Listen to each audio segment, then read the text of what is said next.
Have you ever wondered why some men can't stop working, even when their bodies break, their families collapse, and their souls go silent?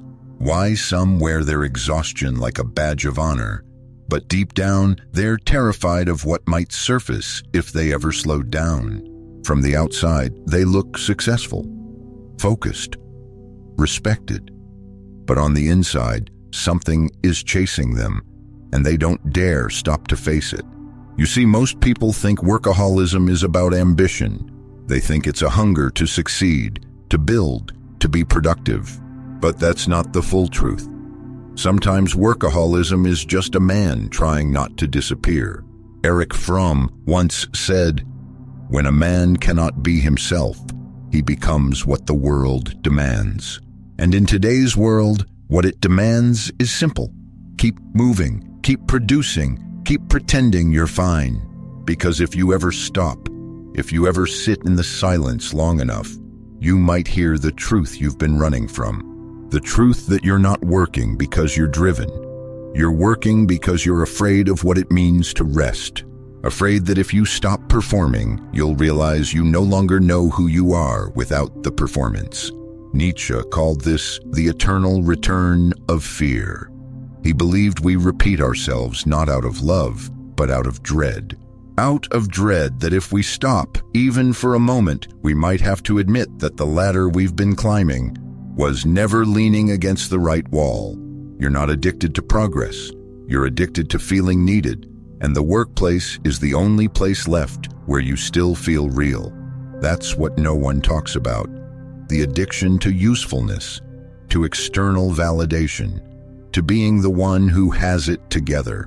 But what if I told you that beneath every workaholic is a scared child, terrified of being forgotten?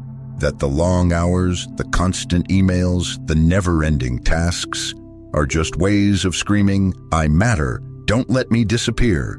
And that fear, it doesn't come from laziness, it comes from pain. The kind of pain that tells you your worth is tied to your output. That silence is dangerous. That stillness equals failure. But what if silence wasn't the enemy? What if it was the only place where your real self could finally speak? Here's the paradox.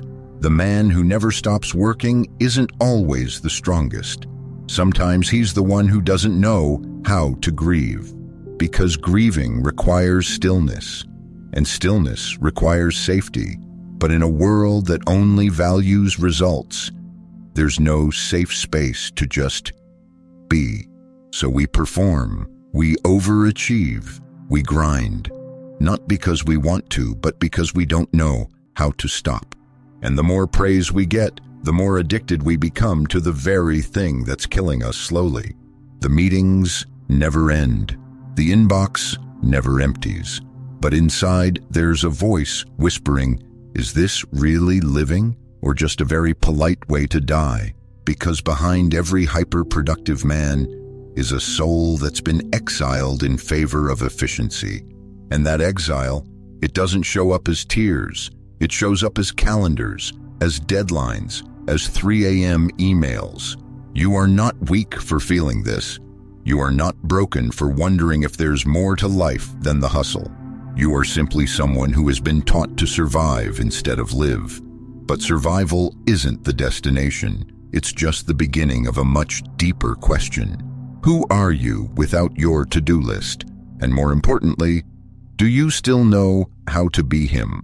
You think your work ethic makes you honorable, that being busy means you matter, that your exhaustion proves your importance. But have you ever asked, who benefits from you being tired all the time?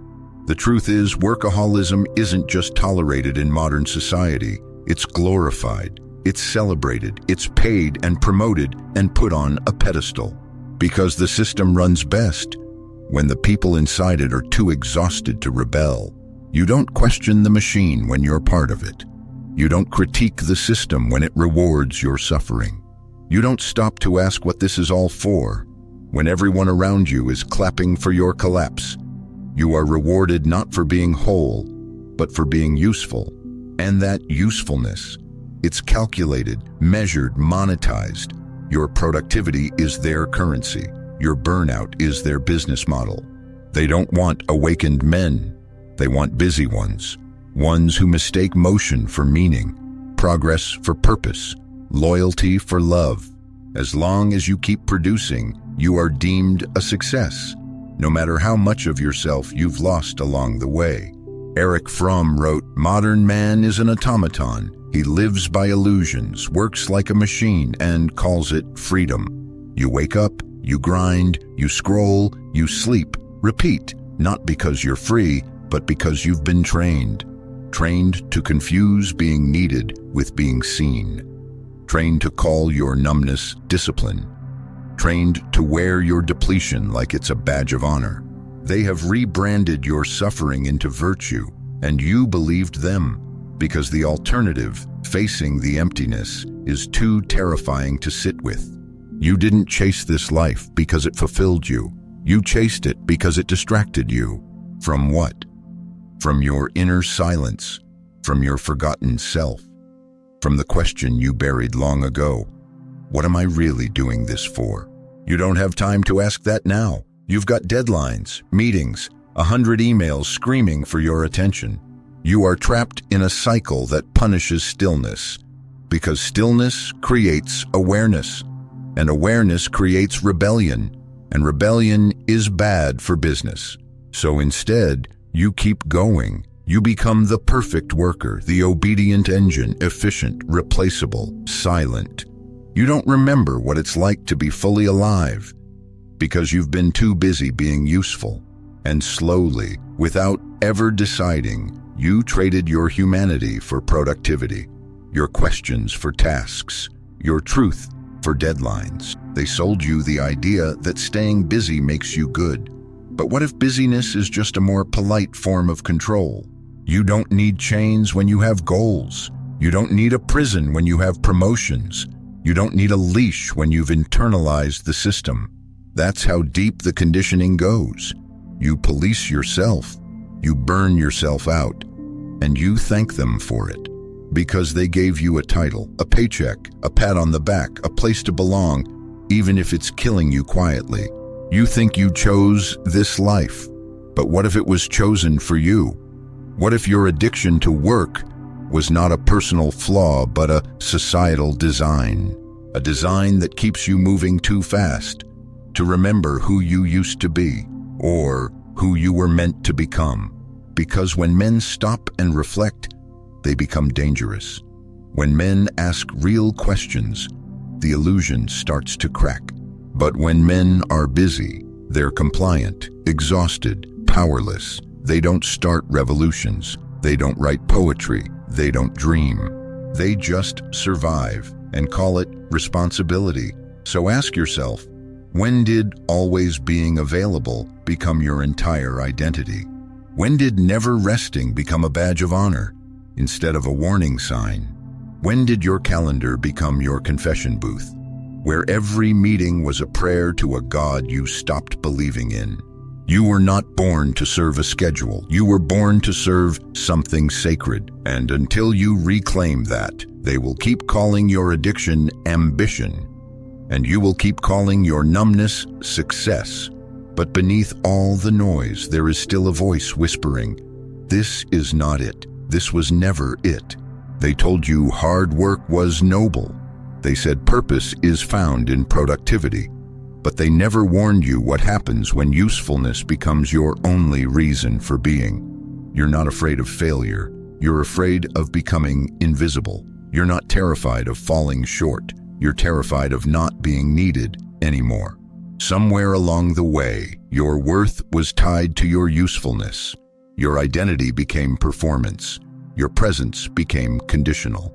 So you kept producing, kept fixing, kept proving, hoping someone somewhere would finally say, "You're enough," even when you're not doing anything.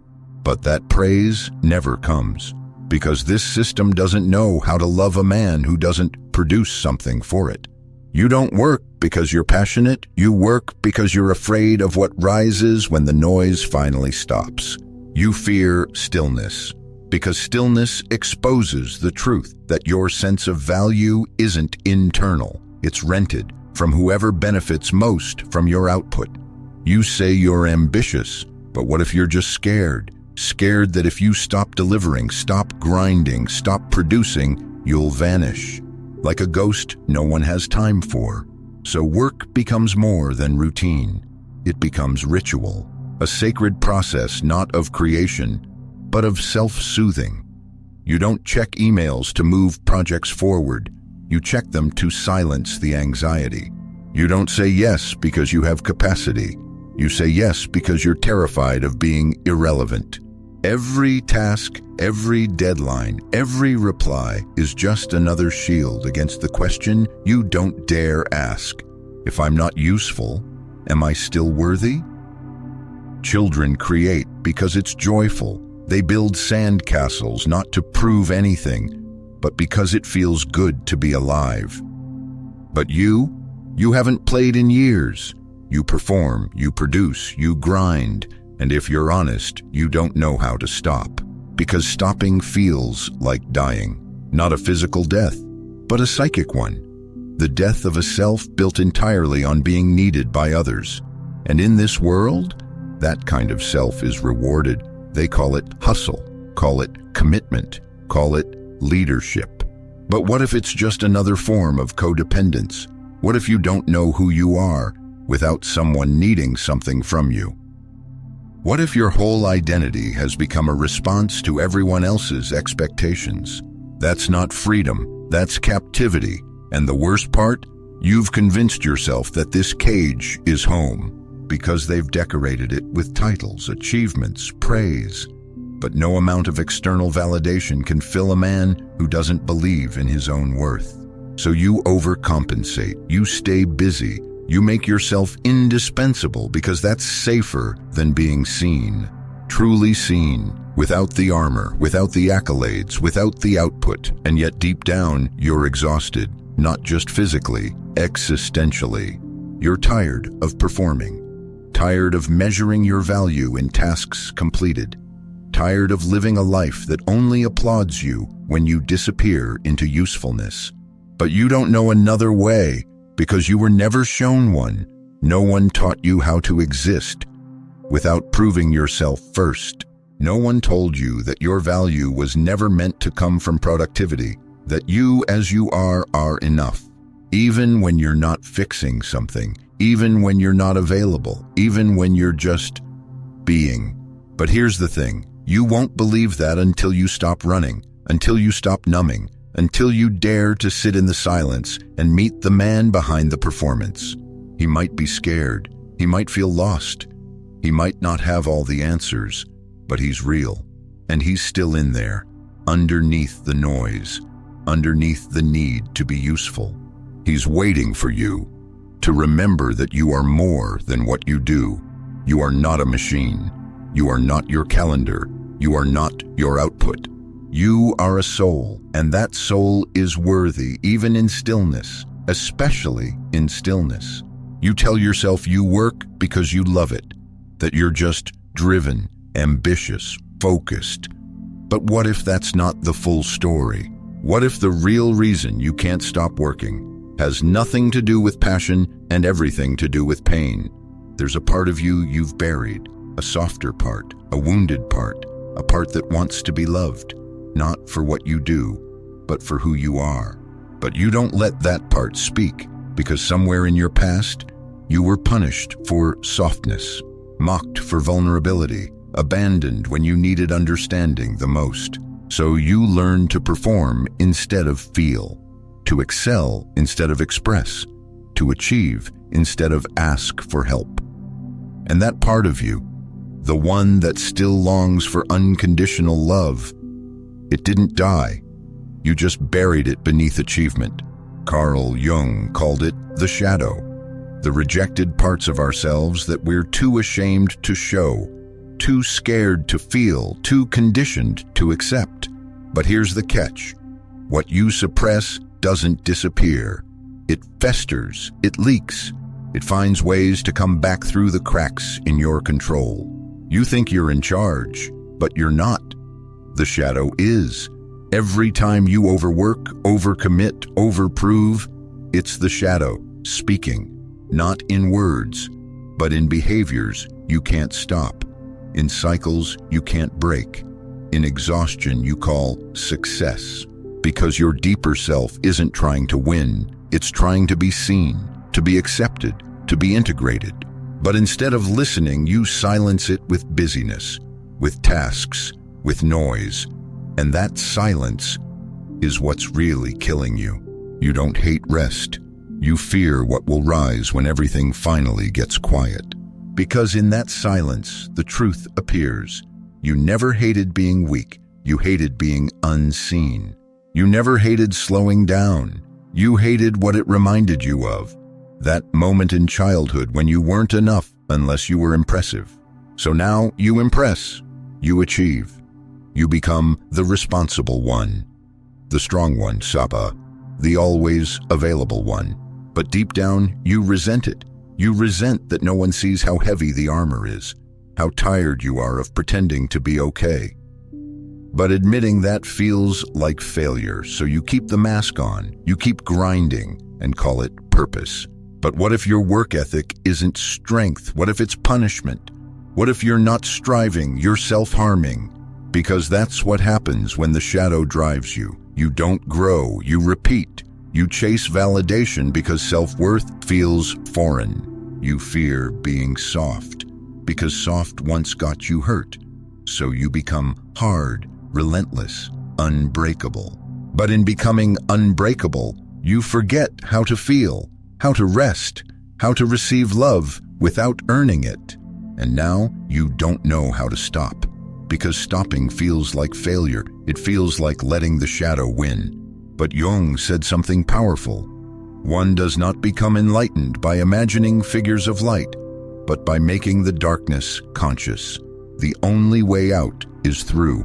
You can't hustle your way into healing. You can't perform your way into peace. You have to meet the parts you buried, sit with them, listen to them, let them breathe. Because behind your obsession with achievement is a younger version of you, still waiting for permission to exist without performance. That's the shadow, and he's not your enemy. He's your key, not to more success, but to wholeness. And wholeness is the only thing strong enough to carry you through the rest of your life without breaking you along the way. You thought burnout was a glitch, a momentary failure, something to fix with a vacation, a new planner, a little more sleep. But what if burnout isn't a scheduling issue? What if it's a spiritual one? What if burnout is not your body breaking, but your soul trying to speak? Because when you're exhausted, you're not just low on energy. You're disconnected from yourself, from meaning, from the truth you've been trying to outrun. You feel hollow, not because you worked too hard, but because you forgot why you started. And no retreat, no break, no time off can restore a man who's forgotten what he's even trying to return to. This isn't fatigue. This is spiritual dehydration. This is your essence crumbling under the weight of a life that looks successful on the outside, but feels empty on the inside. You keep telling yourself, I just need a break. But the truth is, you need a rebirth. You need something deeper than a weekend away and a few hours of rest. You need to remember who you are, when you're not being consumed by who they told you to be. Nietzsche once said, be careful how you spend your days, because they become your destiny. And you've been spending your days trying not to drown in other people's expectations. But here's the thing, burnout isn't failure, it's initiation. It's not the end, it's a sacred collapse, a necessary destruction of the identity that was never truly yours. Burnout forces you to face the question you've been avoiding for years. Who am I when I'm not performing? It pulls back the curtain. It reveals the truth, that the version of you that could survive in this system was never built to thrive. You don't hit rock bottom because you're weak. You hit it because you're done pretending. Because the life you've built no longer fits the soul you've outgrown. So the system calls it burnout, but your spirit calls it awakening. Your calendar calls it overload, but your heart calls it enough pretending, enough performing. enough chasing approval from people who don't even know who you really are. This is not just exhaustion, it's transformation in disguise. And like every transformation, it begins in darkness, in the unraveling, in the quiet crumbling of everything that once held you together. But here's the truth. Nothing real can be destroyed. Only the false self burns. Only the version of you that lived on fear, praise, and pressure melts away. And in that fire, a new self begins to form, not one addicted to usefulness, not one desperate for control, but one anchored in truth, in wholeness, in something deeper than performance. Because what you truly need is not another achievement, but a return to your center, to your breath, to the small voice you silenced so you could keep moving. You don't need to be fixed. You need to be felt. You don't need to do more. You need to feel more. And yes, that hurts. Yes, it's terrifying, because it means letting go of the identity that made you feel safe, even as it was destroying you. But hear this, the moment you surrender to the burn, you begin to rise, not as the man who always has it together, but as the man who is finally honest about the cost of keeping it together. You rise, not through strategy, but through surrender. You rise by no longer apologizing for being human in a system that worships machines. Burnout isn't your enemy. It's your threshold, your invitation to become something real. And on the other side of that fire is a man who no longer runs from silence, who no longer needs to be useful to feel worthy. A man who finally knows that rest is not weakness, it's resurrection. You thought healing meant rest, that if you could just stop long enough, you'd finally feel whole again. But rest alone can't heal a man who believes his worth is measured in output. Because true healing isn't about doing less, it's about becoming more whole. You don't need fewer hours, you need a different story. The story where you are no longer a tool, but a soul, not a resource, but a being. You're not a machine, you're not a function, you're not an asset. You are a living, breathing, feeling creature with depth, with hunger, with wounds that don't show up on spreadsheets. And healing begins when you finally stop treating yourself like a product to be optimized. Erich Fromm once said, "You work in order to live. You do not live in order to work." But the world you live in has reversed that. It's convinced you that meaning comes from productivity, that rest must be earned, that existence must be justified through effort. But you don't need to justify being here. You already are, and that is enough. The truth is, you don't need to do less. You need to do differently, from a different center, a different consciousness. You need to move, not from fear, not from pressure, but from presence, from fullness, not from emptiness. You need to build a life where your actions reflect who you truly are, not who the world trained you to be. That's not laziness, that's liberation. That's not stepping back, that's stepping inward. Because freedom isn't about time off. It's about letting go of the belief that you are only valuable when you perform. When you release that belief, everything changes. You begin to choose differently, speak differently, work differently, not to impress, but to express, not to prove, but to create, not to escape yourself, but to honor yourself. And that's when something sacred happens. You return to your center, the place within you that isn't driven by urgency, that isn't addicted to praise, that isn't afraid of stillness. The part of you that was never broken, only buried. And in that place, work becomes a gift, not a burden, a choice, not a sentence. It flows from abundance, not from lack. And suddenly success doesn't feel like pressure. It feels like alignment. Because now you're moving with life, not against it. You're no longer reacting to old wounds. You're responding from wholeness. You're no longer defined by productivity. You're defined by presence. You finally understand. You don't have to stop working to reclaim your soul. You just have to stop abandoning it every time you open your laptop. You just have to remember, you were never meant to be efficient. You were meant to be fully alive. And when you root yourself in that, you become unshakable. Because your worth is no longer for sale. Your time is no longer up for auction. Your attention is no longer owned by systems that never cared if you disappeared. Now you work with intention. Now you rest without guilt. Now you live not to be useful, but to be true. And that, more than anything, is the real definition of freedom.